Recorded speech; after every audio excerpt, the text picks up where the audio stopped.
I'm finishing up on page 8 of the ABA staff summary of the SEC Municipal Advisors Registration Final Rule of September 2013. Registration of separately identifiable department. If a bank is required to register as a municipal advisor, it may do so through a separately identifiable department, SID, of the bank. In that case, the SID, rather than the bank itself, would be deemed to be the municipal advisor. The requirements for SID include 1. The SID is under the direct supervision of an officer designated by the bank's board as responsible for the day-to-day activities of the bank's municipal advisory activities, including supervising employees engaged in such activities. 2. Records relating to all the bank's municipal advisory activities are maintained accessible to permit independent examination thereof. B. The fact that the bank's activities are conducted in more than one geographic organization operation unit is okay, provided that all such units are identifiable and other requirements of the SID rule are met. And 4. The fact that directors, senior officers of the bank may, from time to time, set broad policy guidelines affecting the bank as a whole and which are not directly related to the day-to-day conduct of the bank's municipal advisory activities shall not disqualify the unit from being a SID or require that such directors or officers be considered as part of such unit. 2. Persons not elected to municipal advisory boards committees. Under the proposal, persons who are not elected to advisory boards or committees of municipalities would have been required to register as municipal advisors if they provided advice with respect to funds held by or on behalf of the municipality. The SEC received more recent letters on the issue than any other.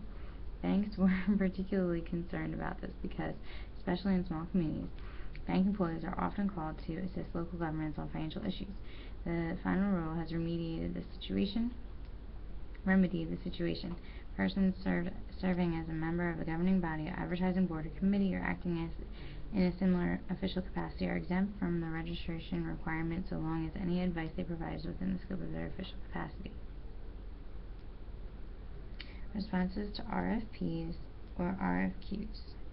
The final rule exempts the definition of municipal advisor any person who responds to requests for proposals or requests for qualifications, whether in writing or orally, provided that the person receives no direct or indirect compensation for advice provided as part of the process. However, if a person assists a municipal entity or obligated person with the preparation of an RFP or RFQ, advice provided as part of that preparation would trigger municipal advisor registration.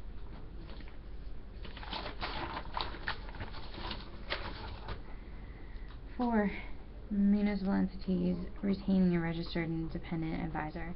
If a municipal entity or obligated person is represented by an independent municipal advisor, a bank that is a participant in the transaction could provide advice with respect to the same aspects of the transaction for which the advisor is engaged with registering as a municipal advisor if the following requirements are met. A. The municipal advisor is registered under the final rules. B. The bank must receive the municipal entity obligated person a written representation that it is represented by and will rely on the advice of an independent registered municipal advisor. 3. The bank must have a reasonable basis for relying on that representation. 4. D. The bank must disclose in writing to the municipal entity obligated person that it is not a municipal advisor and is not subject to the municipal advisor fiduciary duty, although it may be subject to the higher bank fiduciary duty, and also provide a copy to the municipal advisor. And E or 5, the recipient must have sufficient time to assess any conflicts the bank may have in the transaction. Now, it's not just me.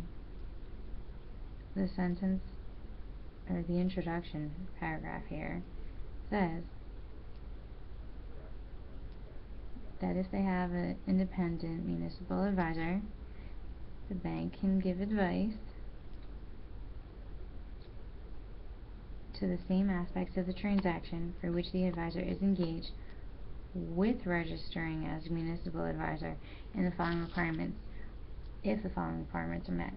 So they say with registering as a municipal advisor, and I think they mean to say without.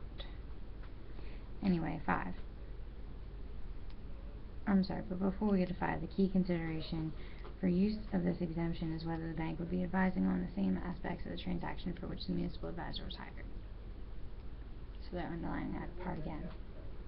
Registered investment advisors. Investment advisors registered under the Investment Advisors Act and their associated persons are exempt from the definition of municipal advisor to the extent they are providing investment advice in that capacity. However, the exemption does not cover advice concerning A. whether and how to use municipal securities, B. the structure, timing, and terms of the issuance, C. municipal derivatives, and D. a solicitation of a municipal entity obligated person. Moreover, if the advice is provided pursuant to an advisory agreement that covers investments in both securities and non-securities financial instruments, the registration requirement would not be triggered. As noted above, this exemption is not available to banks that provide advisory services through their trust departments because they are not required to register under the Investment Advisors Act. Nor is it available to investment advisors that register with state regulatory authorities rather than the SEC. Underwriters. Underwriters are exempt from registration as municipal advisors if they engage as an underwriter on a particular issuance of municipal securities to the extent its activities are within the scope of an underwriting of municipal securities. The required engagement element does not include engagement as part of a pool without specifying the underwriter's assignment on a particular transaction. For example, advising on the timing of a related transaction for which an underwriter is not engaged would be permissible only as to how it would impact the underwriting on which the underwriter is engaged. The SEC has provided non-exclusive examples of activities that generally would be considered within the scope of an underwriting, as well as those that would be outside the scope of the underwriting.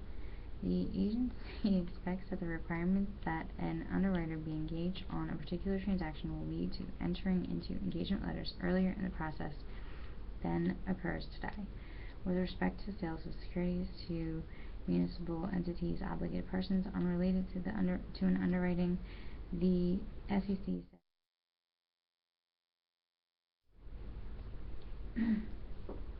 be engaged in municipal advisory activities if the monies used to purchase the security constitute proceeds, and if the broker-dealer recommends or otherwise offers advice about which securities to buy or sell. As noted above, responding to RFPs and RFQs is permissible so long as the party responding is not compensated directly or indirectly. However, advice provided when assisting a municipality with preparation of an RFP or RFQ could require or could trigger the registration requirement. The adopting release also notes that advice to individual 403B plan participants would not trigger the registration requirement. Then you have set-in swap dealers and commodity trading advisors. Registered swap dealers is defined by the Commodity Exchange Act, Section 1A49, and their associated persons are exempt from registration as municipal advisors when recommending a municipal derivative or a trading strategy that includes a municipal derivative so long as they are not acting as an advisor to the municipal entity obligated person. Rule 23.440 of the Commodity Futures Trading Commission specifies when a swap dealer acts as an advisor to a special entity, including municipalities and obligated persons. However, security-based swap dealers do not qualify for this exemption, although the SEC noted that such dealers could apply for no action or exemptive relief if appropriate. Registered commodity trading advisors and their associated persons are exempt from registration as municipal advisors to their extent they provide advice related to swaps. Advice unrelated to swaps would, however, trigger the registration requirement. What does it mean to be a municipal advisor? Municipal advisors are subject to dual registration requirements. Registration with the SEC under the existing temporary system is required, effective 60 days after publication and the final rules of the Federal Register. To the newly established permanent registration will be phased in over the summer of 2014, beginning July 1. The SEC's application is based on the regulatory scheme for registered investment advisors under the securities laws and is likely to be entirely unfamiliar to most banks. Importantly, while the proposal would have required registration of each employee engaging in municipal advisory activities, the final rule requires only registration of the bank itself. Nonetheless, the bank will have to provide a significant amount of information about its employees who are engaged in covered activities. In addition, municipal advisors will be required to register with the Municipal Securities Rulemaking Board. The MSRB imposes an initial fee of $100 with an annual fee of $500. Entities that are registered both as municipal advisors and municipal dealers are assessed only a single set of fees.